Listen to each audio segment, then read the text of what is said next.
Fin du procès de l'affaire du coup d'État de juin 2015. Le tribunal militaire a condamné 9 personnes détenues, 3 ont été lavées. Réaction de la défense dans ce journal.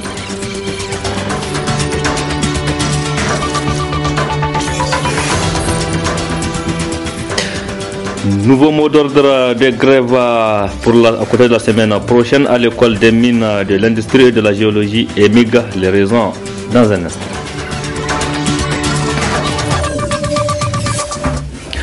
Mesdames, Messieurs, merci d'être sur la télévision Labari pour suivre le journal de ce jour, vendredi 26 janvier 2018. Mesdames, Messieurs, bonsoir et bienvenue à tous. Le verdict du procès des militaires arrêtés dans l'affaire du coup d'État de juillet en 2015 est tombé cet après-midi. Le tribunal militaire a confirmé qu'il y avait bel et bien eu complot d'un coup d'État en 2015. Les avocats de leur côté prennent acte et comptent saisir les juridictions compétentes relativement à cette décision. Le procès a duré 3 jours. 3 jours d'attente pour les familles des détenus, 3 jours au terme desquels le tribunal a finalement tranché. 9 des 12 détenus ont été condamnés à des peines allant de 5 à 15 ans de prison ferme malgré les arguments défendus par la défense. Le tribunal a vidé son délibéré. Ce n'est pas ce que nous attendions. Nous allons aviser de la conduite à tenir après. Nous avons plaidé. Vous avez écouté ce que nous avions dit. Le tribunal est souverain. Il a estimé que il y avait quand même, malgré ce que nous avions dit, complot contre la sûreté de l'État. On respecte sa décision et donc j'ai vu mes clients pour les rassurer que nous allons réfléchir ensemble avec eux et donc nous verrons, nous allons aviser. La loi sur le tribunal militaire ne permet pas de faire appel. Il n'est que la voie de cassation qui est ouverte. Donc ils ont été jugés et condamnés sans appel. Donc, nous ne pourrons que faire pour voir si nous les jugeons utiles.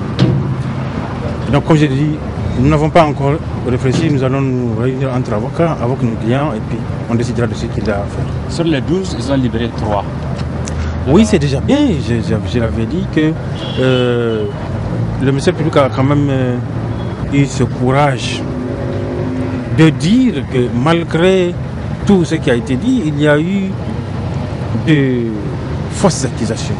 Il a lui-même requis l'acquittement de 2 qui ont été acquittés et parmi les autres, les 10 autres, il y a donc le soldat Marzouk qui a été acquitté également. Mais vous avez vous-même suivi le débat. Tout le monde a été impliqué de la même façon que même ceux qui ont été acquittés. À l'annonce de la nouvelle, l'émotion est totale et la déception est grande et elle se lit sur tous les visages des proches des condamnés. Mais je sens de l'injustice, que ce n'est pas un bon jugement. Aujourd'hui, nous sommes dans un état où on dicte. Ça, c'est une affaire de justice. Je ne peux pas parler de ça. Je n'ai rien à dire. Je vais envoyer mon enfant pour aller. C'est bien dire comme ça. Que les gens n'ont pas souvent. Notons que 3 personnes ont été blanchies dans cette affaire. Restons à côté du tribunal militaire pour parler du nouveau haut commandant de la gendarmerie nationale qui a pris officiellement fonction ce vendredi. La cérémonie de passation de témoins s'est déroulée ce matin dans l'enceinte de la gendarmerie nationale en présence du ministre de la Défense nationale, des officiers des forces de défense et de sécurité et de plusieurs autres invités. Le colonel-major Salifou Wakasso succède ainsi au général Issa Moukaila, admis à la retraite récemment.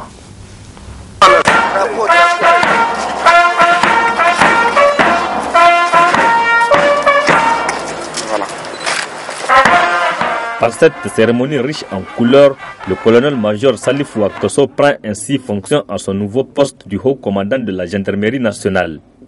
C'est le ministre de la Défense nationale qui a officiellement passé le témoin dans les mains du nouveau patron de la gendarmerie. Vous reconnaîtrez désormais comme haut commandant de la gendarmerie le colonel-major Salifou Ouakso. Vous obéirez pour le bien du service, l'exécution des lois et le règlement.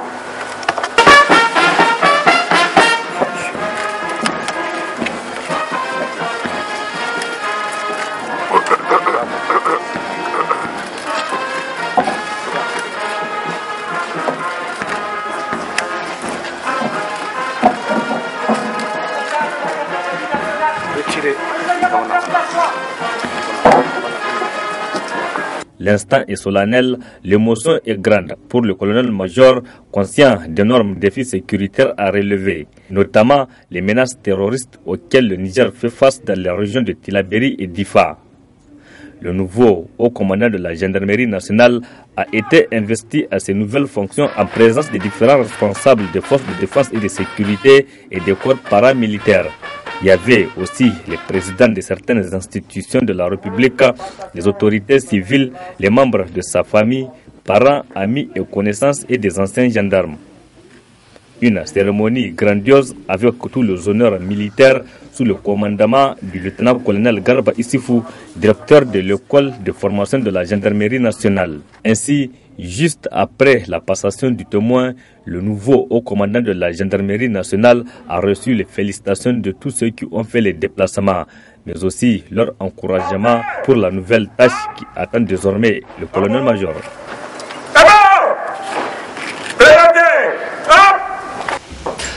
Qui est le colonel-major Salif Ouakso, le nouveau haut commandant de la gendarmerie nationale? Je vous invite à le découvrir dans cet élément. La gendarmerie nationale a un nouveau patron depuis le 12 janvier 2018. C'est cet officier qui vient ainsi de souffler sur sa 58e bougie de son anniversaire le 21 janvier 2018. Le colonel-major Salif Ouakso, né à Niamey le 21 janvier 1960, a, après ses études primaires et secondaires, fréquenté l'école de pédagogie de l'université Abdou Moumouni de Niamey 2 ans durant, de 1981 à 1983, avant de suivre une formation d'élève officier d'actif à l'école des forces armées de Bouaké en Côte d'Ivoire de 1986 à 1988, où il obtint son diplôme de chef de section. Un diplôme qui lui a ouvert les portes de plusieurs autres formations militaires. Ainsi, en 1989, le colonel-major Salif Ouakso a atterri à l'école supérieure de la gendarmerie royale au Maroc pour un stage du cours d'application d'officier. En 1995, Salif Ouakso s'envola pour la France pour le cours de perfectionnement de la gendarmerie mobile à Saint-Astier. Puis la formation de commandant de compagnie départementale, cette fois-ci à Dijon, toujours en France 2 ans plus tard, en 1997. Le nouveau haut commandant de la gendarmerie nationale a séjourné également à l'école supérieure de la gendarmerie de Moramanga au Madagascar en 2001, école qu'il quitta avec son diplôme à main. Il a fallu 8 ans plus tard pour s'envoler de nouveau en direction de la Tunisie pour un stage à l'école de guerre en 2009 avant de revenir au Bercail avec son diplôme. De 1995 à 2017, le colonel-major Salif Ouakso a participé à plusieurs réunions, séminaires et conférences sur la sécurité dans plusieurs pays africains et aux États-Unis où il a défendu valablement les intérêts du Niger. Le colonel-major a occupé ici au Niger plusieurs hautes fonctions civiles et militaires, notamment le poste de commandement dans plusieurs services de la gendarmerie nationale à Niamey et à l'intérieur du pays. Aide de camp du président de l'Assemblée nationale de 1995 à 1996, directeur de la coopération militaire au ministère des Affaires étrangères, directeur de la gendarmerie et de la justice militaire au ministère de la Défense nationale, haut commandant en second de la gendarmerie nationale depuis 2014, entre autres.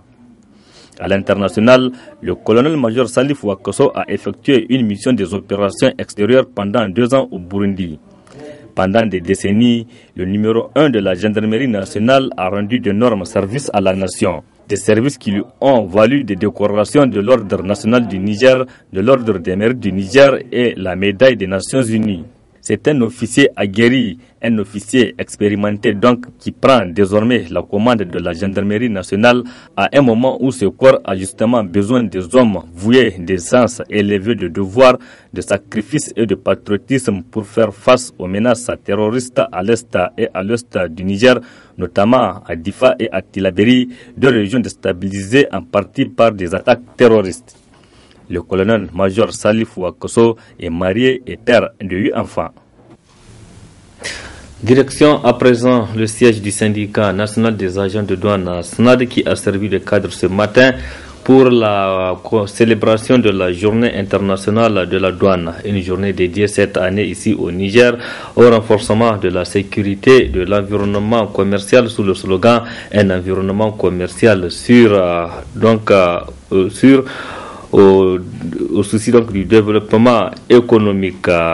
Les précisions avec Nafissa Hassan et Aboubakar Soleil. Un environnement commercial sûr au service du développement économique, c'est le thème retenu cette année pour commémorer la journée internationale de la douane.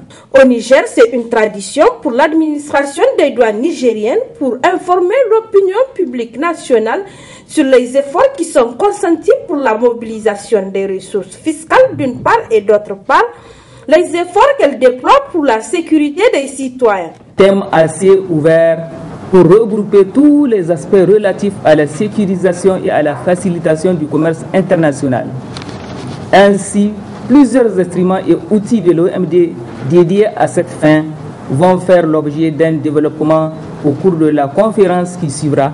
Il me plaît de vous rappeler qu'au cours de l'année 2017 qui vient de s'achever, la douane nigérienne a réalisé 102% des prévisions fixées par la loi des finances.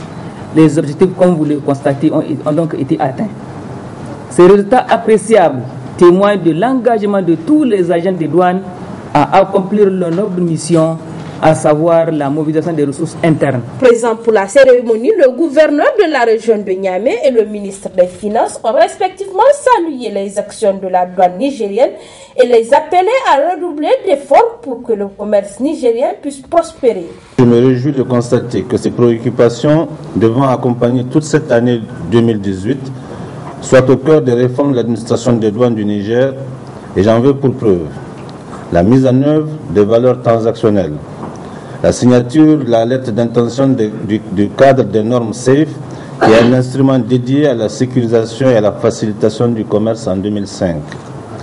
L'adhésion de notre pays à la Convention de Kyoto révisée, qui est une convention internationale pour la simplification et l'harmonisation des régimes douaniers en 2015. Je vous engage à poursuivre et vulgariser toutes les réformes tendant à créer un climat de confiance et d'équité entre le monde commercial et la douane. La commémoration de la journée internationale des douanes est mise à profit par la douane nigérienne pour établir un bilan de l'exercice budgétaire passé et faire des projections pour l'année qui débute.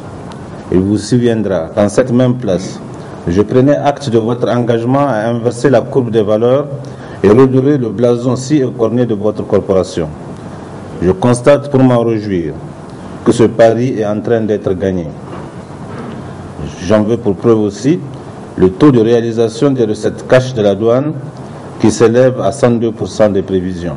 La commémoration de l'édition 2018 de la Journée internationale de la douane a également été l'occasion pour l'administration de la douane nigérienne de remettre des certificats de mérite à quelques agents de la douane et des entreprises qui se sont démarqués dans leur domaine pour la réussite des actions de la douane nigérienne. Le cadre de concertation des organisations de la société civile appelle à une nouvelle journée d'action citoyenne ce dimanche. Objectif à dire non à la loi de finances 2018 avec son chapelet de mesures jugées d'antipopulaires par les organisateurs qui étaient d'ailleurs cet après-midi devant la presse pour faire le point des préparatifs. Faisons le point avec Ismaël Moumouni et Aboubakar Soleil.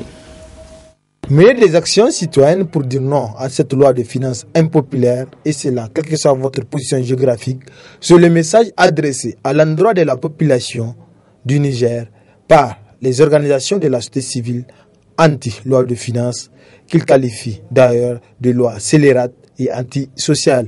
Nous invitons tous les citoyens partout où ils se trouvent, sur l'ensemble des localités.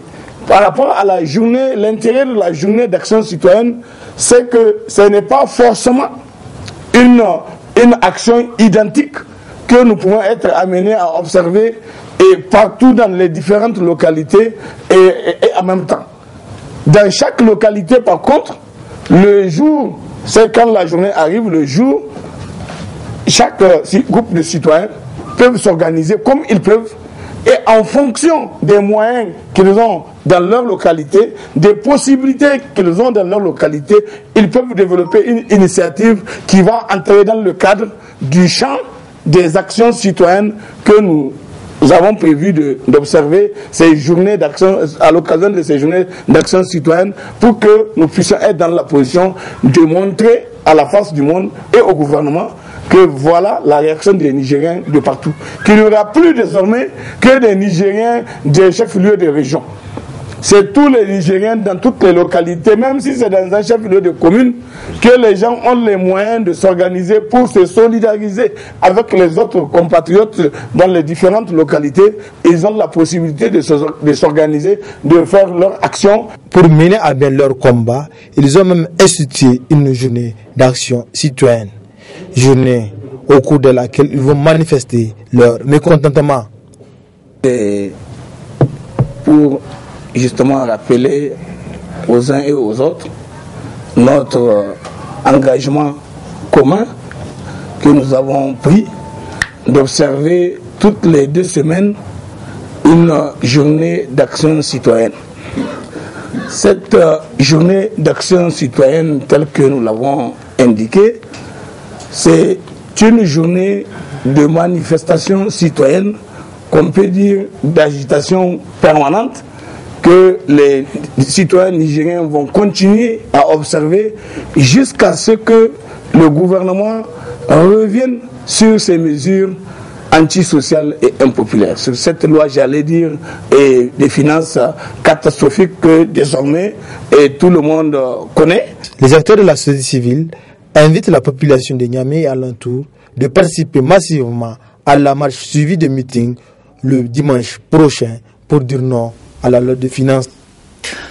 5e et dernier jour, c'est vendredi de la grève à l'école des mines de l'industrie et de la géologie EMIGA. Un arrêt de travail à l'appel du personnel qui exige l'amélioration des conditions de travail dans cette école. Et d'ores et déjà, un nouveau mot d'ordre d'une nouvelle grève a été lancé pour la semaine prochaine. Le compte rendu avec Asma Oseidou et Ibrahim Abdou. Faire le point sur la situation dans laquelle est plongée l'école des mines de l'industrie et de la géologie de Niamey EMIG après les 5 jours de grève observés par les personnels. Tel est l'objet de cette sortie des enseignants de la dite école. Sachant que nous avons déjà déposé un préavis de grève qui doit aller du lundi à ce jour, donc au vendredi. Nous n'avons pas eu gain de cause, mais parallèlement, nous avons fait une proposition de sortie de crise à la direction générale. Proposition de sortie de crise qui consiste à demander à l'administration de payer, au lieu donc de payer le salaire comme ils n'ont pas l'argent pour le faire actuellement, de payer les frais de soutenance et les frais médicaux et les ristournes. C'est quelque chose qu'ils ont, parce que ce qu'ils ont actuellement dans leur compte permet de couvrir cela. Mais jusqu'à présent, ils n'ont pas encore répondu. Il nous a demandé même de le mettre à l'écrit, on a mis à l'écrit, mais jusqu'à présent, il n'a pas mis en exécution ce qu'on a demandé. Les étudiants, quant à eux, frappés par cette grève, affichent également leur mécontentement. Depuis le mardi passé, nous avions fait une déclaration de presse dans laquelle nous avions informé l'opinion publique que nous partirons en grève jusqu'aux reprises des soutenances. Malheureusement, à l'heure actuelle où je vous parle, jusqu'à présent, les soutenances n'ont pas été reprises. Et ça, cela est dit à la sourde oreille, n'est-ce pas, de l'administration, de solutionner ces points, puisque vous avez entendu tout de suite les enseignants parler d'un protocole d'accord qu'ils avaient voulu signer avec l'administration, mais jusqu'à présent, l'administration continue à faire une sourde oreille par rapport à cette question. Maintenant, Et ce qui nous tient beaucoup à cœur, ce qui nous fait trop mal, c'est que c'est 9 millions qui est en train de bloquer nos camarades. Et vous n'êtes pas sans savoir qu'ici nous sommes avec à peu près 10 nationalités et que prenons par exemple un étudiant camerounais qui quitte Cameroun pour venir ici à l'EMIC, qui veut juste faire 3 ans de cycle ingénieur, il va payer la première année de cycle ingénieur 2 millions, la deuxième année 2 millions, la troisième année 2 millions, son frais de transport, aller-retour, billet d'avion 300 000 et son séjour ici à l'EMIC, si on englobe ce qu'il va faire 3 ans, ça dépasse 9 millions. Et c'est 9 millions qui est en train de bloquer tous les étudiants en fin de cycle pour pouvoir soutenir et puis aller vaquer à leurs occupations. Donc vraiment ici à l'EMIC, nous avons un problème de gestion. Il faut le rappeler que ces enseignants ont encore déposé un nouveau préavis et comptent aller en grève de 5 jours à partir de ce lundi 29 janvier prochain jusqu'à la satisfaction de leurs doléances. Remise du meilleur prix d'innovation de la compétition Itakara cet après-midi au palais de la présidence. C'est l'application Saro App qui a remporté ce prix d'une valeur de 20 millions de francs CFA remis des mains du président de la République à l'heureux gagnant. Nous y reviendrons plus donc en détail sur cet élément dans notre édition de demain. Point final de cette édition. Merci à vous de l'avoir suivi. Restez en compagnie du programme de la télévision Labari. Au revoir, excellente nuit à toutes et à tous et bon début de week-end.